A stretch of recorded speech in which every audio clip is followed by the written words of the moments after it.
Chapter 8 The King's Party. Buttersnakes eat pictures of food in papers and magazines. There are plenty of these in rubbish heaps. That's partly why they're so fat. Also, they eat the stuffing out of mattresses. This they like fried. For sweets, they are fond of rusty nails, though their favorites are milk bottle tops, which they chew like chewing gum. They will eat earwigs and cardboard too, but only if they're hungry.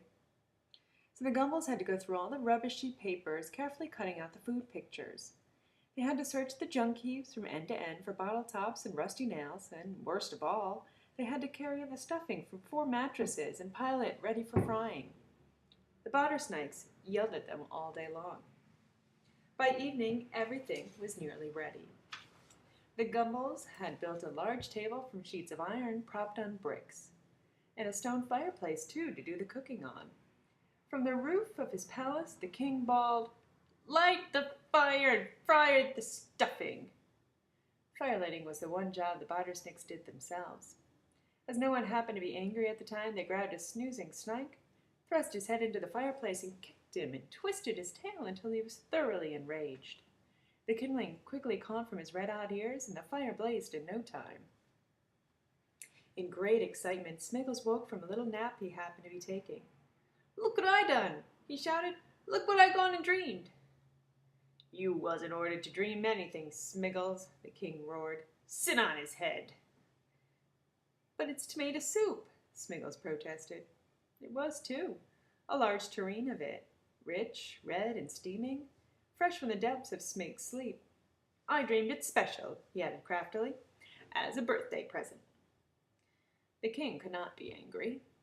Everyone loves tomato soup. Yet care had to be taken lest the present vanish before it could be used, so Smiggles was hung up by his tail to stop him going to sleep.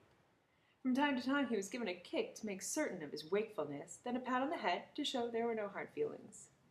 Quite pleased with the gift of soup, the king announced loudly, "I will receive the rest of my birthday presents."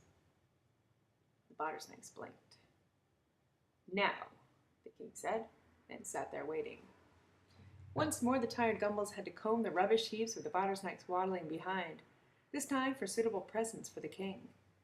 His Majesty received a whistle, a water pistol, a mouse trap, and a quantity of fruit, mostly rotten, the best that could be found at short notice. Presently the king stood atop his car and blew his shrill blast on his new whistle. In the grand manner, the king said, "Buttersnakes, I declare my birthday party open." He took a flying leap from the roof of his palace and landed on the table, which tipped under his weight. Most of the party food slid his way, and he grabbed all he could and sat on it. The others rushed in from the sidelines and yelled and fought for what was left, the idea being to grab all that could be grabbed and sit on it, then to try to steal from someone else's grabbing without getting caught. With nothing left to grab, they pounded the iron table with their spoons, scratched their backs with their forks, and shouted at each other in a snake-like way. "My pile's bigger'n Glob's," crowed Chink. "But I got more stuffing," shouted Glob, and to prove it he hurled his table knife. His aim was bad, and the knife stuck quivering in the weather snake's tummy. The weather expert folded his umbrella. He had brought it with him because he said you can't take chances at a party, and coshed Chink on the head, whereupon Chink groped under the table for a dead fish he'd hidden there and slapped Snorg in the face with it twice. So the party got going.